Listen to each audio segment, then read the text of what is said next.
First of all, thank you everyone coming after work and finding time to join on Wednesday evening, which is, I know it's not very easy,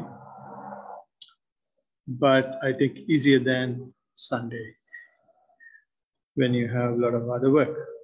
Anyway, why we take this time for a bit of a chat after the practice is because we are going from this known breath, known walking, to something called enlightenment or the wisdom, right? So in other words, from known to unknown, right? So when you go from known to unknown, the Blessed One says, you have got to support the practice that you are doing, and he has given 5 supportive factors.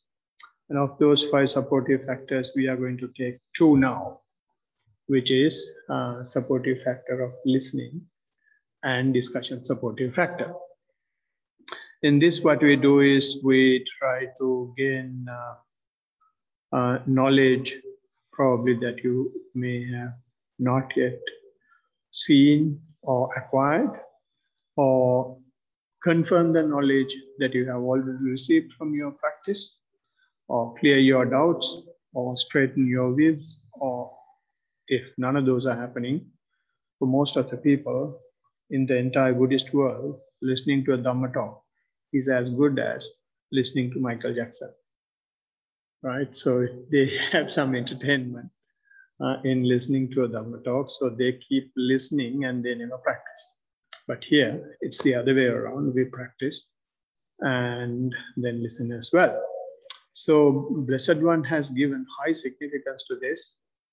He said that you will have to look after the seed that you are planting, the Dhamma seed or the mindfulness seed, as if the chief queen of the world ruling monarch, looking after the first pregnancy of hers. That is so significant, right? So when such a person is pregnant, the entire royal palace or royal hierarchy will be geared to look after that woman, because he's going to be the world ruling monarch someday. So like that, even we will have to look after the seed in a much more careful and attentive manner, right? So that is the significance the Blessed One has given to this supportive factor.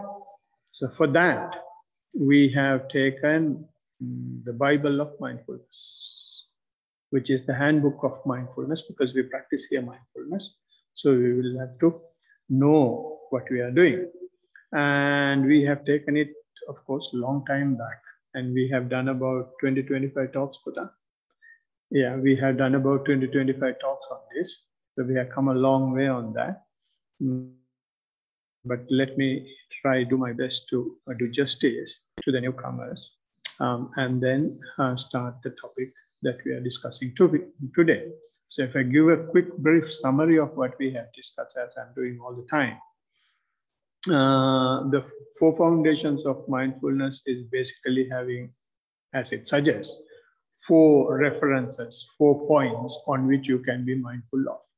The first one is the body, right? So mindfulness means being aware of our present moment and the present place, right? So in that definition, the most important thing is our or self, right? So in identifying self, we know self means a physical process and mental process and the interconnection of the 2. So therefore the Blessed One says to understand that entity, so you start what you know, which is the body, right? So understand the body. Blessed One says, therefore, be mindful of the body, number 1. Number 2, be mindful of the feelings. Number 3, be mindful of the mind. Number 4, be mindful of the phenomena or the nature. We are starting, or in fact, we have started in the last session, being mindful of the nature. right? So before coming on to that section, when you become mindful of the body, Blessed One has given 14 ways to be mindful of the body. In simply what he's trying to say there is, don't take this body as something to show your masculine powers or to show it as a beautification object. You take the body as body. So the first one he's using to understand the body as body is the breath, which we have done, right? The second one he's using the technique is observing the postures. When you are sitting, observe the sitting posture. When you are standing, observe the standing posture. When you are walking, observe the walking process. And when you are lying down, observe the lying down body. So that's the second one, to observe the body as body. Third one, he says, take the semi postures of these four main cardinal postures. Semi postures mean when you walk forward, be aware of walking forward. When you come back, be aware of coming back. When you look left, when you look right, be aware of those things. When you stretch, be aware of that. When you stretch your legs, be aware of that. Anything, any semi postures, just keep your attention to the body. He has gone to the extent with huge amount of compassion. Be aware of even when you urinate and defecate. So that is the awareness of the body. And then he says, when you become aware of the body in such a close manner, your attention, your mind will gradually dive into the body. So when the attention goes into the body, what you will see, what you will realize is not the face, is not the trunk, is not the hand, is not the legs. You will try to see the fundamental elements of physics, which means air element, water element, fire element, and what's the other element? Earth element, right? Earth, fire, yeah, and heat elements, those four elements. So you may start seeing the characteristics of those things. In other words, you may feel heat, you may feel coldness, you may feel heaviness, you may feel softness, you may feel shaking, you may feel tightening, and all these things are characteristics of the elements. So when you feel those things, you have gone to the to a significant lower layer of your physicality, right? When this happens, the mind is trying to quietly opening up, right? So mind opening up is manifesting as feelings. So when you have heat element, you may not like it. Or maybe when you have cold element, if it is winter, you may not like that, right? Vice versa, depending on the weather, you may have, what I want to say is, to certain characteristics you may have liking, so to certain characteristics you may have disliking, to certain characteristics you may be indifferent, right? So that is the mind gearing, activation of the mind to these physical elements that are manifesting. So that we call feelings and is the gateway to the mind, right? Blessed One says, when you feel those things, there is no need to put a flag when you like it or take a gun when you don't like it. Accept those are as it is. They are, that is the range of feelings. On one hand, you have dislike, on the other hand, you have liking. Accept the whole range. That's his simple teaching. And if you practice for some time and when you gradually learn the art of accepting those things without changing the posture, it may be pleasant feeling, it may be unpleasant feeling. You just bear it up and with a smile. And then what happens is you gradually now dive into not the body, to the mind. Through this liking and disliking. You don't react to liking and disliking. And then the mind is trying to show why I liked or why I disliked, right? So in other words, real mind content is coming out, right? So we have discussed 6 or 7 such contents that the mind is having, or the waves that the mind is having, such as desire or the passion, hatred, delusion, and great mind, surpassed mind, and exalted mind. I think it's another term. And then concentrated mind, and then liberated mind, right?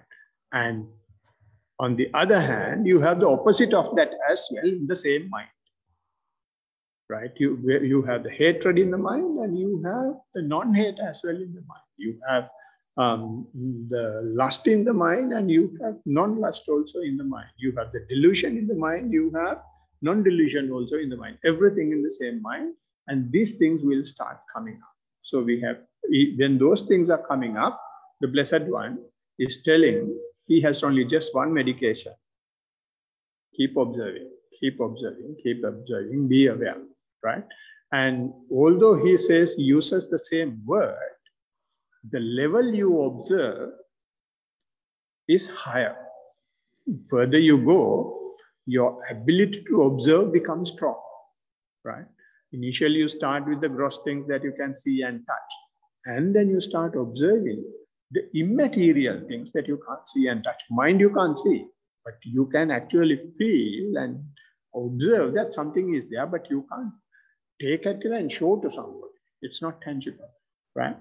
And he says, okay, now I have made your mind so subtle. When those things are happening, you should be able to observe and observe that, right? So after observing that, after sharpening the pencil, now he's showing us the drawing. The final drawing, he says, it's the nature, it's the phenomena. That is what we started in the last session. So in other words, let me put it this way. He's not trying to show the drawing. Now he has erased the picture. Now he's trying to show the canvas. This is where everything had been done. Now I am gradually taken your mind through them and shown you how you can go beyond the body, shown you how you can go beyond the feeling, shown you how you can go beyond the mind, right? And then you end up with this. And what you have on the canvas, number 1, is what we started last time. And can I kindly request Chatu now to read that part we are discussing? And how, monks, does a monk dwell contemplating the nature of things in various things? Here, a monk dwells contemplating the nature of things in various things in the 5 hindrances. And how, monks, does a monk dwell contemplating the nature of things in various things in the 5 hindrances? Here, monks, a monk having sensual desire in himself knows there is sensual desire in myself. Or, not having sensual desire in himself, he knows there is no sensual desire in myself. How there is an arising of sensual desire that has not arisen, that he knows, and how there is an abandonment of sensual desire that has arisen, that also he knows. And how there is a non-arising of abandoned sensual desire again in the future, that also he knows. Having ill will in himself, he knows there is ill will in myself. Yeah, he just chanted a section relating to sensual desire. So in hindrances, there are 5 hindrances. It's the same thing, appearing, arising, and then fading away, whatever he said. The 5 hindrances are the sensual desire, ill will, sloth and torpor, agitation and worry, and skeptical doubt, right? Those are the 5 hindrances. So before coming on to 5 hindrances and explaining what they are and take the full range of hindrances, I discussed in the last session, this word hindrances is not sufficiently explaining the Pali term, which we call Nivarana, right? Nivarana means the things, reasons that cover the final enlightenment, that avoids the final enlightenment. So he's using, the Blessed One is using few words to explain the hindrances, right? The one word is, he's saying this, he says, andakarano, which means the hindrances make yourself blind, will not allow you to have that necessary section of the mind to see the wisdom, right? So he calls it with andakarano, makes you blind. And the other one is achakkukarano, which means completely this hindrances will completely remove your eye. You will not have a Dhamma. If you have sensual desire so much, if you have so much of ill will, you will just dwell in it. You will get bogged down in it. Dhamma will not be open for you, right? Similarly, for all other, I've just taken two hindrances, but with all other hindrances, it's the same thing. Your Dhamma eye will be removed. And another one he used is prajna nirodhako, which means it completely stops wisdom. Maybe you walk on the path, but even if you walk on the path, these things will come and block your path to wisdom. And the other day, Sunday, we were discussing, when you walk on the path, those who really practice will get some psychic powers. And if you get the psychic powers, you take a turn and then go somewhere else, not the path to wisdom, right? So therefore, if those what you call hindrances come up, it may stop going towards the wisdom. That is called prajna nirodhako. And the other one is prajna dubbalikarano, which means weaken the wisdom. Weaken the wisdom means you may go on the path. Once you go on the path, when you really have the necessary experience, right, you will start either liking or hating the experience, right? So when you have the enlightenment experiences, even there you will have to have a balanced mind. You should have the physical experience and the right mental attitude as well towards that. Then only the accomplishment will happen. But if hindrances play a part in there, then what happens is it weakens the wisdom. You will not be fully reaching the accomplishment that you have possibly gone to. And the other one is anibbana samvattatiko, which means cover the liberation, right? It will not allow you to reach liberation. It will cover that. It will muddy that, right? So those are the words he has used to explain the word nivarana. So therefore, hindrances, the word hindrances is having a broad meaning in the phenomena or in the teaching. And we have already signposted what they are.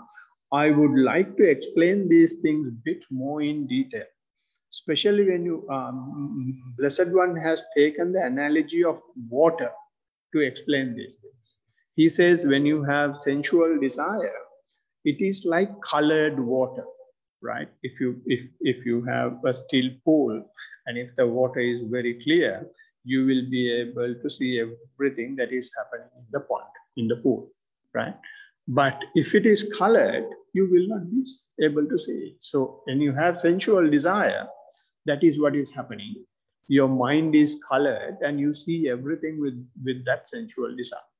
And ill will has been identified as boiling water, right? So if the water is boiling, you can't see once again the things that are in the pond, right?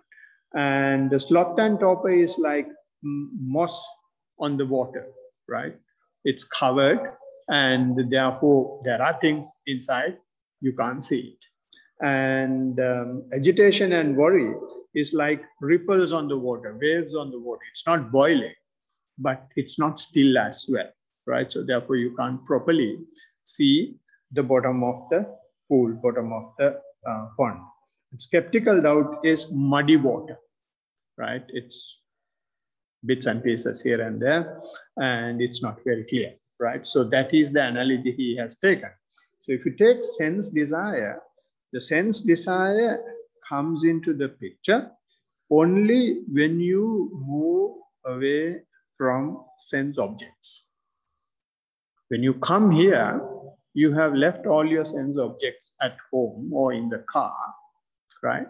And when you come here and start walking or close your eyes, you start remembering things that you have seen. You start remembering things that you have tasted. You start remembering things that you have smelled. You start remembering things that you have heard. All those movies, songs, and all that will start playing in your head. So that is the sense desire. It's not actually the indulging in sensual pleasure, but the negative of that is still playing in your head. The image of that is still there. The perception is still there. That is the sense desire. So you can talk about sense desire only to a crowd like this. Those who are already in the sensual pleasure, they will ask, what is it? We don't know anything like that because they are in the party. So they haven't seen that there is a negative of what they do. So to a crowd like this, I'll be able to talk that there's something called sensual desire. So sensual desire comes into the picture only when you move away from the sense objects, right? And similarly, ill will, when you have sensual desire, not having sensual desire will generally agitate you, will generally, your mind will not like it, right? So that is why when you are walking, and if you see something nice, especially when you walk outside, if your attention goes to the lovely roses that Lian is growing, instead of observing your feet, you may observe the rose, because it has you are hating the walking. Why you hate walking? In walking there is no sense pleasure, but the rose is giving the sense pleasure, right? So your attention goes to sense pleasure because you have the ill will towards our own walking. Similarly, when we observe the breath, if you remember a beautiful movie that you have watched, you will keep about thinking about it instead of observing the breath, right? So that is because this breath is so neutral, there is nothing to, hype you up. So therefore, you will be recalling that movie that keeps you hyped, right? So that is because you have ill will towards that neutral object, right? So to show those things only, Blessed One is taking the neutral objects, right? And sloth and torpor, somehow or other, if you can go through these two, sensual desire and the ill will, then it is a lullaby. You may feel sleepy. There is nothing to keep you awake, right? So that is called sloth and torpor, or moss on the water.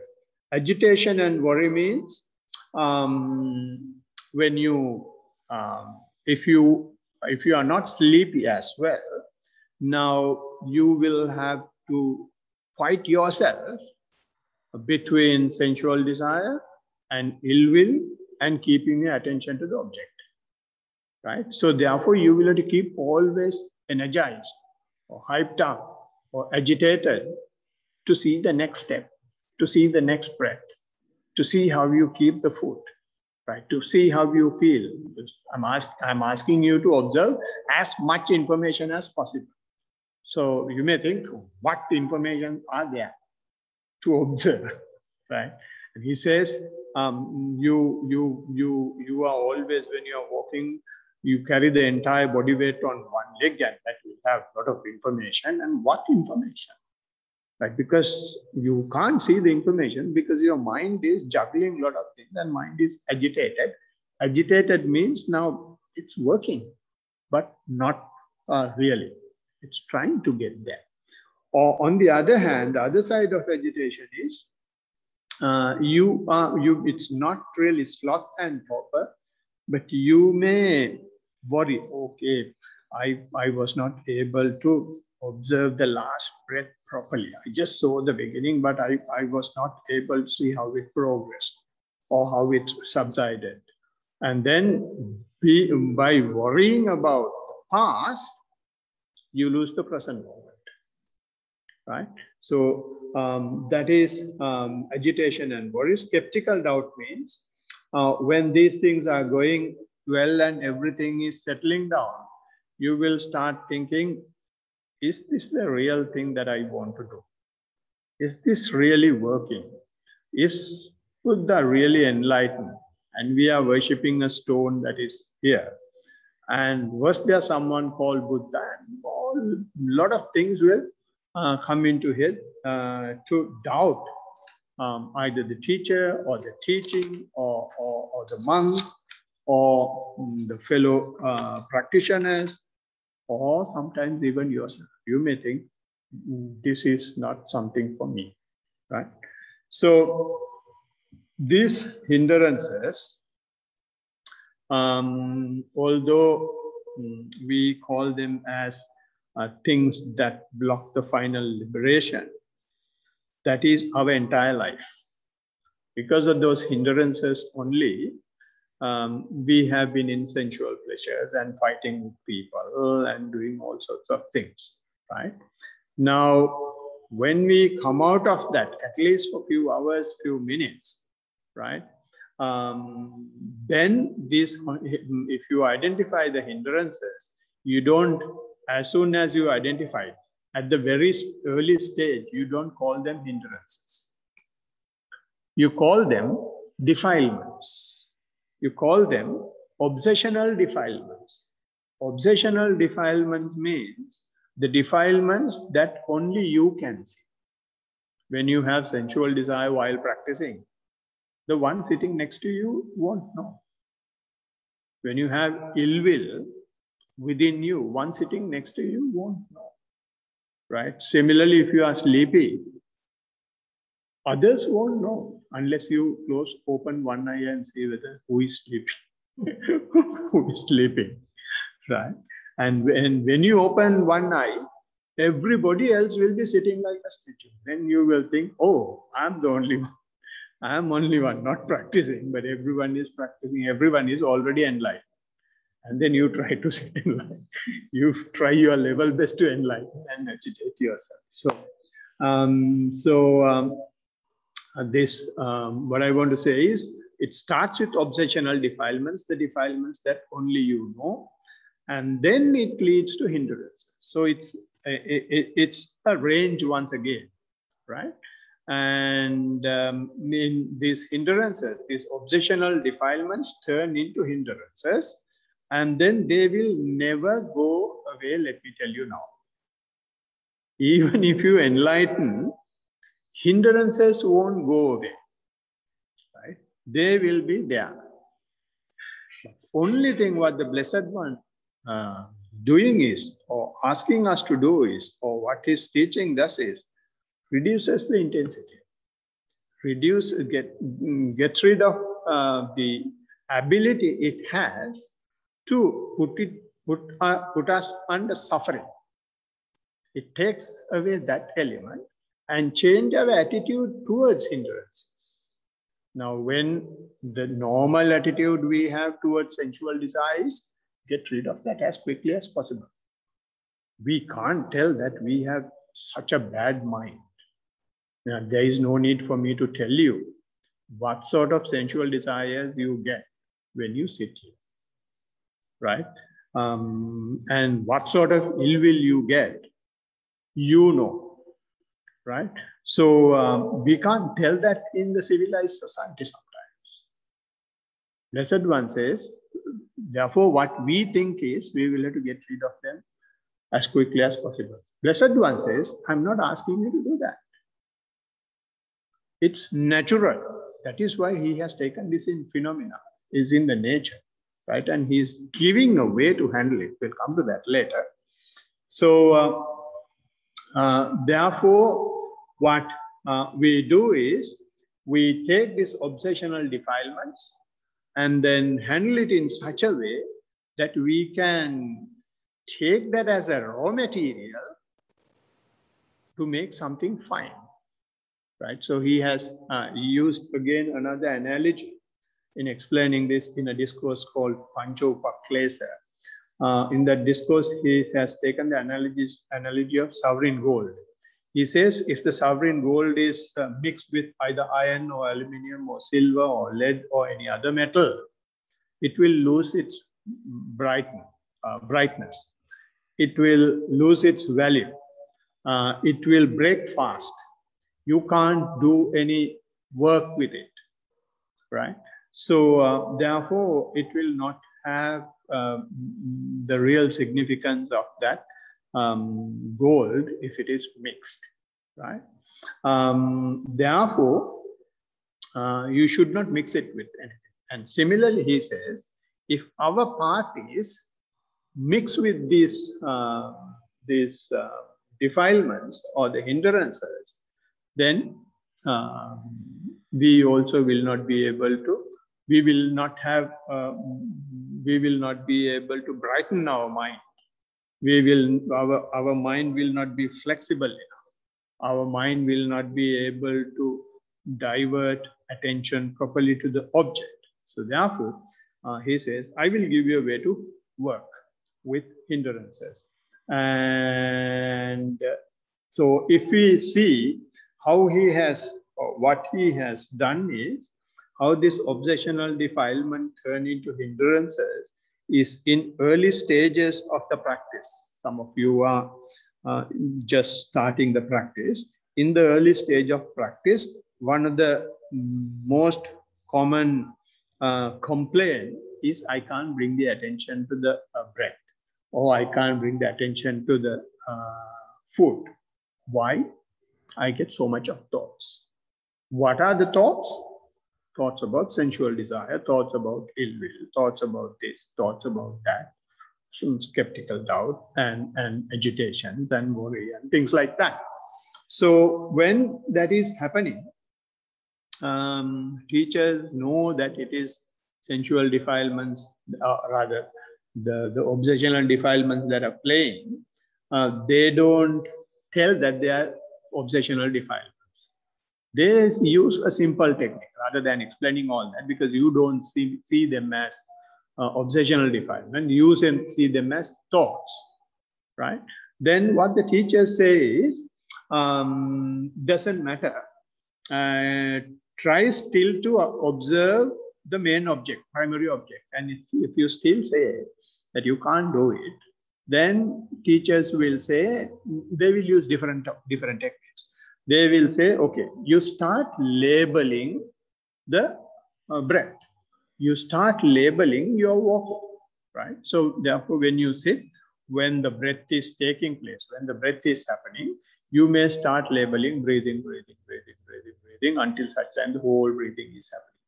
And when exhalation is happening, breathing out or exhalation, exhalation, exhalation until the whole exhalation process, right? So when that happens, the opportunity or the space that the mind is having to get thoughts go away, and your labeling takes its place. So as a result, you may be able to have your attention to the object. Similarly, walking. While walking, when you move the right foot, you may label right, right, right, right, right, right, right, right, right, right, right. And then left, left, left, left, left, left, left, left. So in that manner, you get rid of thoughts or control thoughts to a certain extent, and thereby control the hindrances or the obsessional defilement. So when that happens, then the teachers say, okay, if your attention comes to the object, good, you have done the labeling well. Can you stop labeling now? Instead of labeling, can you just observe it, right? So if you can observe it, then they will ask you to continue with observation without labeling. So when this happens, you will be able to have your attention from the start, from the lifting of the leg to the moving and then lowering it down and placing it and pressing it to the floor. You will be able to see the entire spectrum of the right foot and the entire process of the left. So you will be engrossed with the walking process. So you haven't experienced something blissful like that anywhere in your life, anytime in your life. So now what happens is, or similarly with the breath, you may be able to observe the breath from its beginning to its progress and fading away, and then the exhalation, and you will be going in that cycle, and you will be just with that all the time. So if this happens, what the mind does is, mind will start now bringing those defilements in a different way to you. You may start liking what you're observing. You may start liking the main object. You may start liking your walking process because your attention is that and you are so concentrated and you don't want that to get disturbed in any way. So sensual desire takes another shade and it starts liking the object now or your practice, right? And for the same reason, if there is any disturbance to that, then it's a war.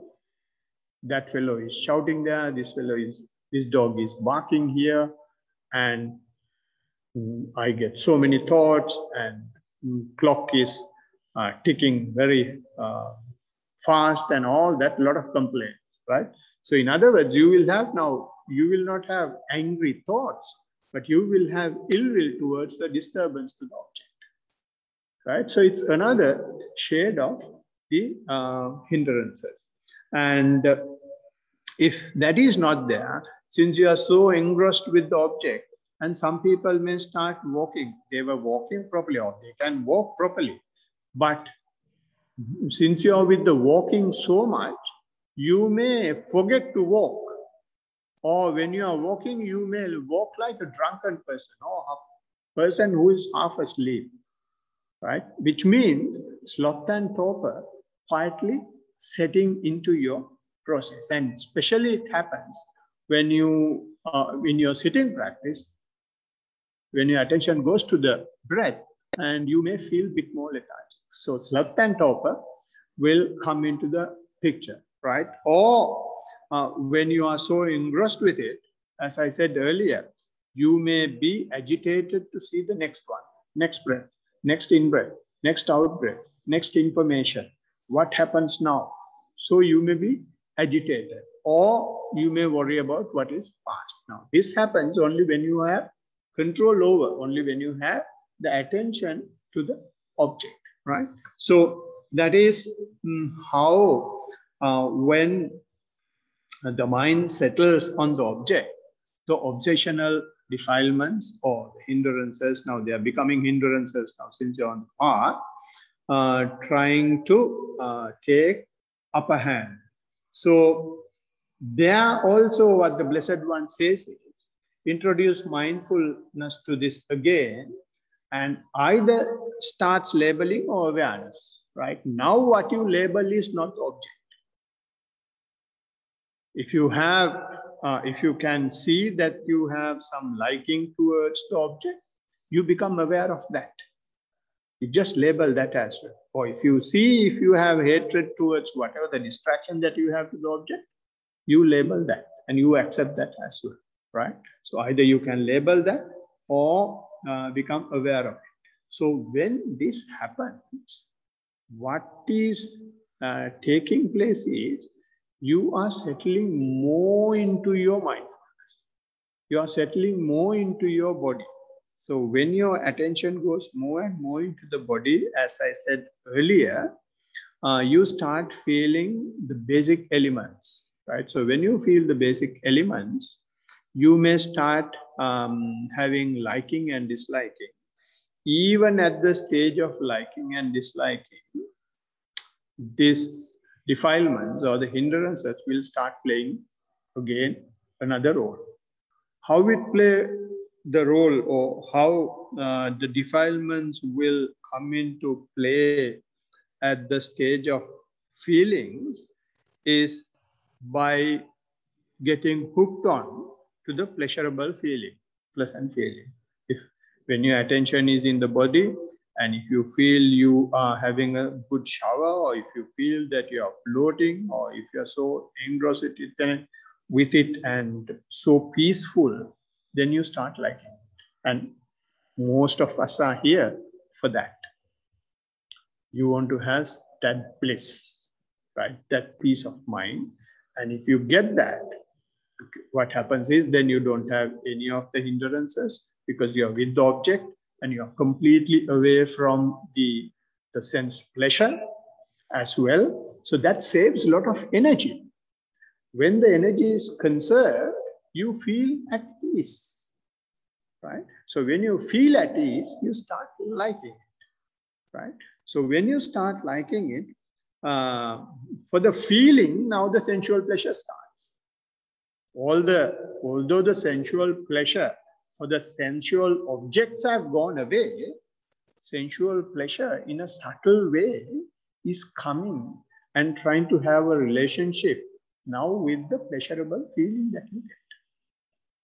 Similarly, if you have unpleasurable feeling or the unpleasant feeling, then you will bring a lot of stories to hate it, right? You will change your posture and you will say, I can't be mindful of it, and thousands of things will be there. And hatred will come, or ill will come to the unpleasurable feeling, the unpleasant feeling. And if both these are not there, if there is nothing to feel, you don't feel the body as well. You are not disturbed by any thoughts as well. Might as well sleep. Sloth and torpor will settle in again. If you don't feel body, no thoughts, no feelings, without your knowledge, mind will go into. But you can very clearly say, I don't feel my body. Can very clearly say, I don't have any pain, and I don't have any thought, but I don't know what is happening as well, which means it is gone to sloth and torpor stage. So another hindrances will come into play even at the feeling stage. And similarly, agitation, because the teachers will say, try to be mindful at the beginning or try to be mindful at the end. So agitation start to see this. Or when you can't do it, then you start worrying, right? So therefore, what I want to say is simply that the hindrances will play a very subtle role at the stage of feeling, right? And even for that, Blessed One's advice is the same. Introduce mindfulness there, and then he wants us to observe that as well, right? If you see any agitation, if you see any doubt, if you see any liking towards the pleasurable feeling, then he's asking us to be aware of it. But the issue is the practitioner won't know. Practitioner won't know whether he's liking it or disliking it. When he's presenting the report from the body language, from the voice modulation, then the teacher understands what is going in his head. Right? Especially it happens when you have pleasurable feelings and when you are with the object, you beautify it so much when you present it. And it has happened many times. So very quietly, without hurting the practitioner, teacher will have to open his mind into the pleasurable feeling he's enjoying. And it is possible, and quietly get into the right track. And at the same time, when it is unpleasurable feeling, also we'll have to use the same technique without hurting them, without saying that you are doing the wrong way, because in mindfulness, There is nothing correct, nothing wrong. It is just the personal traits, right? So you will have to gradually motivate them to maintain mindfulness no matter what happens. So we will assume that you are able to go through the pleasurable feelings, unpleasurable feelings, and even the feelings where there is no pleasure or no pleasant or neither pleasant nor unpleasant feelings. If you can go through that, if you can be mindful in all these three, then it opens up the mind, as I said earlier about being mindful of the mind. Even there, now when you come to the mindfulness of the mind, now you can very clearly see what has been working all this time, right? When you become mindful of the mind, the first three that the Blessed One has given is sense desire or the passion. The first thoughts that you can see is now unlike at the beginning. Initially, you were saying, I was having a lot of thoughts. You can't see what thoughts are. So many thoughts and so much muddled up. You simply say thoughts. But when you go through the body, when you go through the feelings, now your mind is sharp enough to see the categories of these thoughts. So you can say, okay, I have lustful thoughts. I have thoughts about passion, right? Or I have thoughts about resistance or anger or hatred. Or you may see that you feel a lot of lethargy, right? And then that very clearly shows the signs of sensual desire, ill will, and sloth and torpor. Right? So those are the first three that the mind is showing. So it's I would say that now mind is completely is not having anything to cover. It's completely opened up. So when it is opened up, a lot of people get puzzled, scared, fearful. Am I such a bad person? I was such a compassionate person. Do I have such a bad rebel in my mind? Like people call in the middle of the night when those things happen and discuss. It's natural. Someone called me from New Zealand one day when I was about to sleep. And these thoughts are coming so much and can't control it. And he says, I never thought, he was of my age, I never thought that I still have the same desires I had when I was 18. And the same arrogance I had when I was a teenager. It's very easy for me to hurt someone. But the mind is now completely naked. Earlier it was covered by feelings, covered by the body difficulties. Now you can go through all that. Now the mind is completely without any clothes. You can clearly see what it does, right? The Blessed One says, this is where I want to take you. Now this mind, you have sensual desire, you have passion, you have hatred. At the same time, in the same mind, you have a situation where you don't have those things as well. When you have hatred, you definitely don't have passion. When you have passion, you definitely don't have hatred. So see the other side. And then he says, see the full range. When you have passion, just keep observing it. When you keep observing it, you yourself will see it goes away. When you have anger, keep observing it. You yourself will see it is going away. True, it is difficult. Because you have identified with that for such a long time. It is difficult. But you have the ability. I have made you now a person who can go through that. And when you keep on doing that, you yourself say, there was someone who was practicing with me when I was with my teacher in Sri Lanka. And we both were in the same room.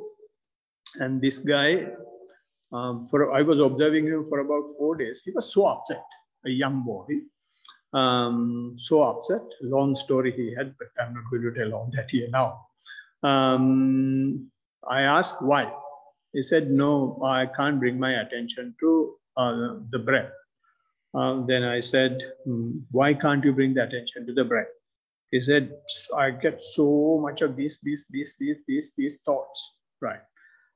I told him, that's okay. You observe the thoughts. And then after that sitting, he comes with a big smile all over his face. That's what happened. Then he said, I observe the thoughts. Then when I observe the thoughts, they don't come there straight away go. Then I told him, you tell that to the teacher, but don't tell I told, he will chase me away. You tell this way, you tried for 4 days. And after trying for 4 days to bring the attention to the breath, it was impossible. My thoughts were prominent. So I observed the thought. And then he presented and teacher accepted and he was happy and he said some funny things as well and teacher blasted him and that's a different story. And so like that, you yourself can observe that these things fade away. And so long as we don't like it, we don't observe it, then only the problem. And then what happens is if you can go through this passion and the hatred and the lethargy or the delusion, then your mind becomes more and more contracted. You don't have anything to now see. The mind is getting restricted, right? And or since you are trying to observe these things, mind may get distracted as well. Mind may get puzzled. All this time I was having this, what's happening now? Right? It will see like some water falling onto an anthill or group of ants. If you put something on the ants, they will start running all over. Like that, you may feel that your head is full of ants because you are trying to be mindful of those things and it getting distracted, right? Blessed One says, when you don't have delusion, when you don't have hatred, when you don't have passion, mind can't stand. So you may feel like that, right? So if you feel like that, that is also another shade of the mind, another duality of mind. Once it is distracted and the other side it is contracted, right? So this is once again a range. Just keep observing, keep observing. So if you keep observing, then what happens is, then it comes to the path. Once it comes to the path, we think, done and dusted, now I am off, I'm out of the hindrances. No. Again, you lose your path. Why you lose your path? Because the hindrances come into play and test your strength. You may have 5 minutes, 10 minutes, 15 minutes. Absolutely no issue. You see from the beginning to the end of the breath and inhalation and exhalation, and you go into such a blissful state and you may feel like you are floating or levitating. But all of a sudden, all this is gone.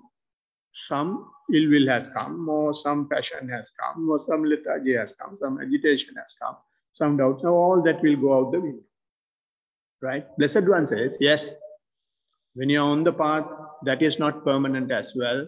It will go away because of the hindrances.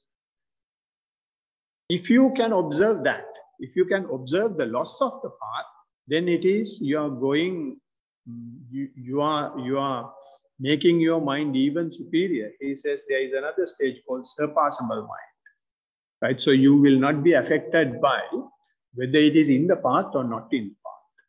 You ride that wave as well. And then that surpassable mind, when you are not affected, now you don't care, right? Anything happens, you have a smile on your face. You always say, who cares? You are not disturbed, right? And that attitude of attitude of who cares also go out the window. Once again, these hindrances come at very high intensity. And check your surpassable mind. And even the surpassable mind becomes unsurpassable mind. So why I'm telling these things is to show you that hindrances come at each and every stage and test our strength. Right? And then if you can keep on observing the surpassable mind and without any change in your attitude, if you can in the same way, in the neutral mentality, if you can observe the unsurpassable mind, then your mind becomes very still. When the mind becomes still, it is called concentrated mind. When you have concentrated mind, once again you think, every time these hindrances will come forward and try to give you a certificate that you are done. Now you are the boss, right? And we get hooked onto it and we get caught up in it, right? And then we think, okay, I am over the moon now. And all of a sudden, all that vanish. And again, this will come and play, and you will not be able to have concentration for weeks. And then you change the teacher and change the method and do all sorts of things, and practice is over, right? Blessed One says, it is also not permanent. When it is concentrated, you are happy. Can you be happy when it is not concentrated as well and observe non-concentration? That is called liberation. And then even the liberation will go out the window. It will come and try to tickle you. It happens even to the Buddha. Once when he was practicing, he got the thought in vain, and it is very unfair that these kings are taxing citizens and unnecessarily. And he straight away saw, oh, what am I thinking? If that is happening to Buddha, a person who has found this himself, what about us? We will definitely get caught up in it. But only thing we will have to keep in mind is whatever happens, we will have to simply observe and not get hooked on it, right? And this way, what we basically do is we break the backbone of hindrances.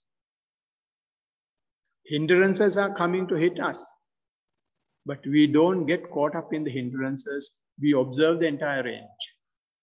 Surpassable, non-surpassable, we just be aware. Concentrated, non-concentrated, we don't care, we just observe. Liberated, unliberated, doesn't matter, we just observe. So the hindrances are coming to affect us, coming to disturb us, but we don't get disturbed. So we don't trouble the trouble anymore. Therefore, we are out of trouble.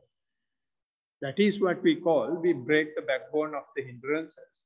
I think I was telling the other day, Nathan, in Sri Lanka, we have quite a few snakes, I mean, like Australia.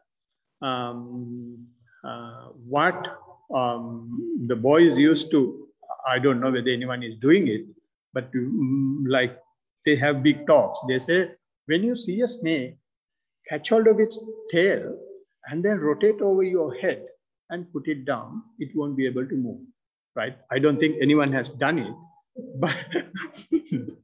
but what the meaning of that is, when you do that and put it down, it breaks the spinal cord of the snake, so it won't be able to move, right?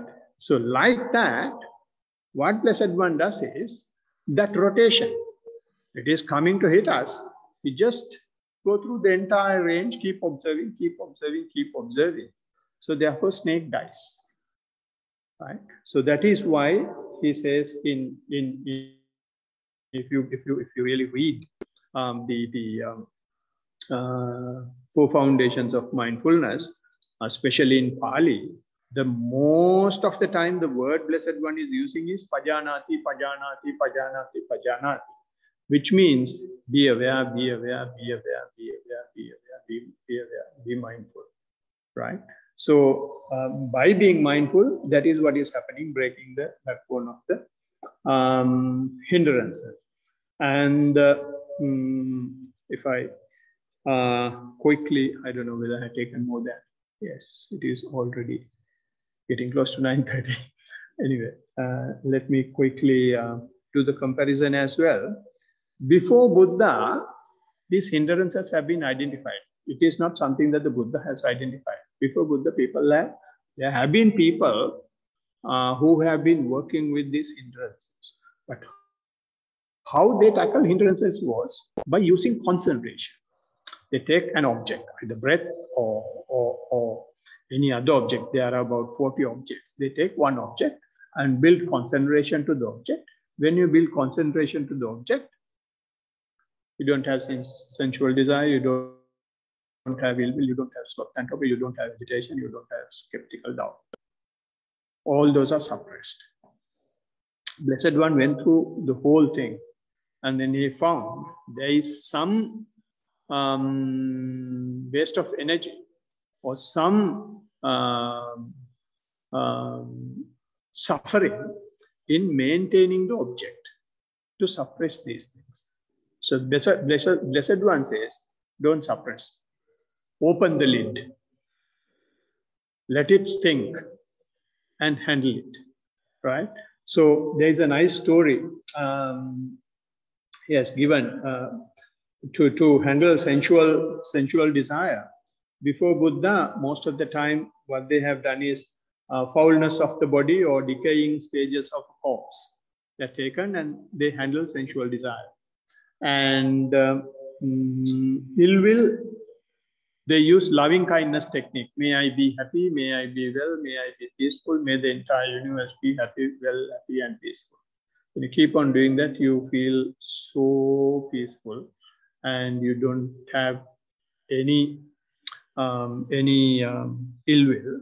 You don't get any sensual desire, but indirectly it is a sensual desire. If someone does loving kindness meditation, then it will be very hard for them to teach mindfulness because that is so soothing. So soothing. I have met people who have been doing loving kindness. It was very hard to introduce mindfulness to them because of that soothing effect, concentration effect. And for sloth and torpor, what they do is they observe the light. They take a light and keep on observing the light, keep on observing the light. You don't get any sloth and torpor. And for agitation and worry, once again, either they use the breathing or they use observing the light. And for skeptical doubt, they contemplate the qualities of the Buddha. There are 9 qualities of the Buddha. They keep on contemplating on it, or qualities of the teaching or the qualities of the Sangha, so that you will not doubt them. Right? So those are concentration techniques, not mindfulness. Blessed One introduced mindfulness, and there is a nice story about it. There had been a king called, I don't remember king's name, Udeni. King called Udeni during Buddha's time. And there had been a very handsome monk, young, handsome monk. This king was really curious how this young, handsome fellow is observing celibacy. King means he's having everything. King means king to the sensual world.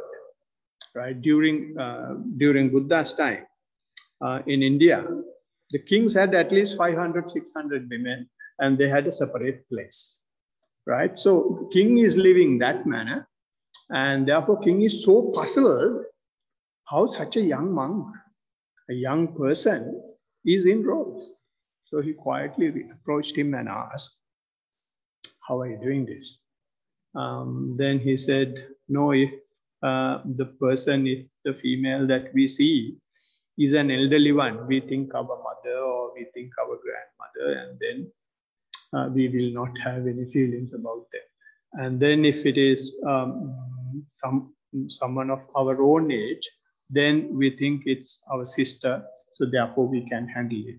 Or if it is very young, then we think that it is younger sister.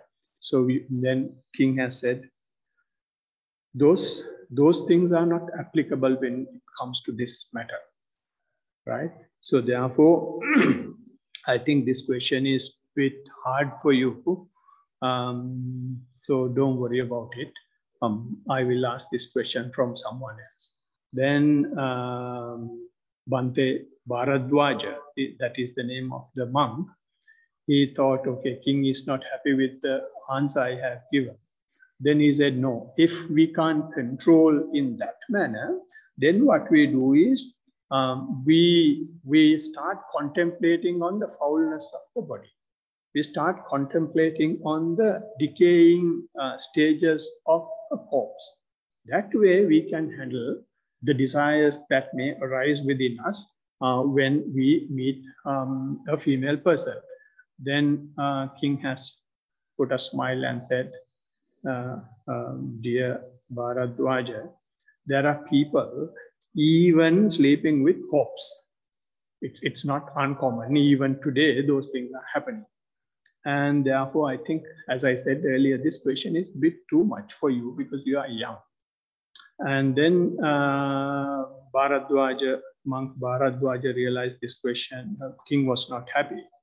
Then he said, if none of those are working, then what we will do is we will start observing it. We will start labeling it. Then king said, that might work. And then he has said, sometimes when I go to, we call it Antapure. I don't know what English term is. Antapure means is the palace that is built for his queens, right? So when he goes into that palace, if he just goes in a rush, right, then he says he won't be able to come out like a king. Because when there are 500 women, and if one person goes, there is no need for me to explain, right? So, so he says, if I go in a rush, I won't be able to come like a king.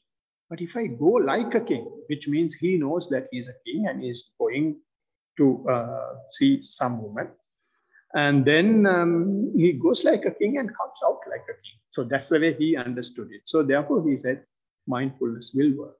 So that is what the Blessed One introduced. Not concentration for anything. If we don't react, then we will be able to go through that. So that is the insight technique we call.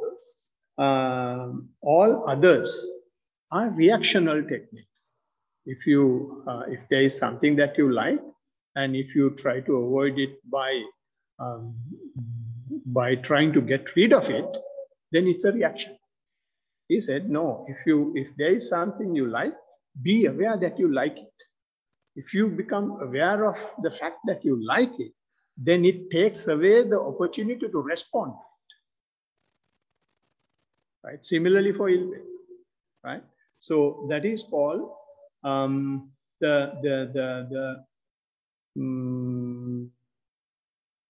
insight technique. So can I kindly request Chatu again to recite that part? Now, after doing all that, this is what is happening. Now you have gone through everything. Once you go everything, and when you all the time keep on observing, keep on observing, keep on observing. Here, monks, a monk having sensual desire in himself knows there is sensual desire in myself, or not having sensual desire in himself, he knows there is no sensual desire in myself. How there is an arising of sensual desire that has not arisen, that he knows, and how there is an abandonment of sensual desire that has arisen, that also he knows, and how there is non-arising of abandoned sensual desire again in the future, that also he knows. That is what it does. Yeah, when it goes away, you know that there is no sensual desire. And when it arises, it is gone away, and another one is arising. So you will be able to see the things are changing, and you can see that sensual desire is arising.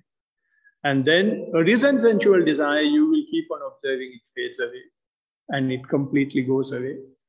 So you will be able to see the entire spectrum. You are not now agitated, or you are not involving with them.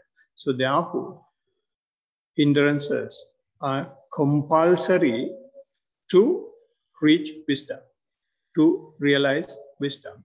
And it is not by getting rid of hindrances, it is by going through hindrances. So when you go through them, what you do is you strengthen your practice. You sharpen your pencil more and more. And it's required to understand the nature of the mind.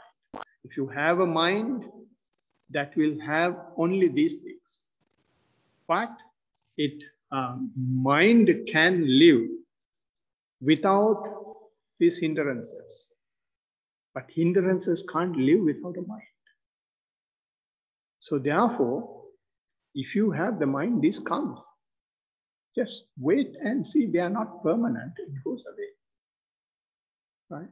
And it's required to understand that there is dependent origination. So when these things arise, they will arise because of a reason. You may see something, you may hear something, and that may be the trigger. So you will be able to, when you keep on observing this dependent origination, you may be able to see. And requires to understand the impermanence, requires to understand that they are not self. They just appear, and you issue the identity card for that. Oh, it is me. Oh, it is happening to me. Why it is happening only to me? You give the value to something that has no value, and you become part of it. Blessed One says, no, keep observing, keep observing. And then it loses its value. All right, so hope this talk has given some insight into the hindrances and how we should handle the hindrances. And that is what is in the canvas. There are a few other parts in the canvas, which we will be starting in the next meeting. And that is, I think, the 5 aggregates. Right. So with that, I would conclude my talk. Thank you very much for listening. And I'm really sorry if it was boring. Right, and its time is 9:30.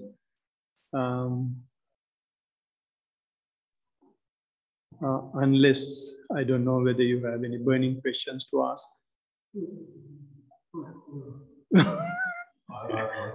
Yeah, just give me a second. Of the 5 hindrances that were discussed, something that people commonly feel is anxiety. It could be towards anything.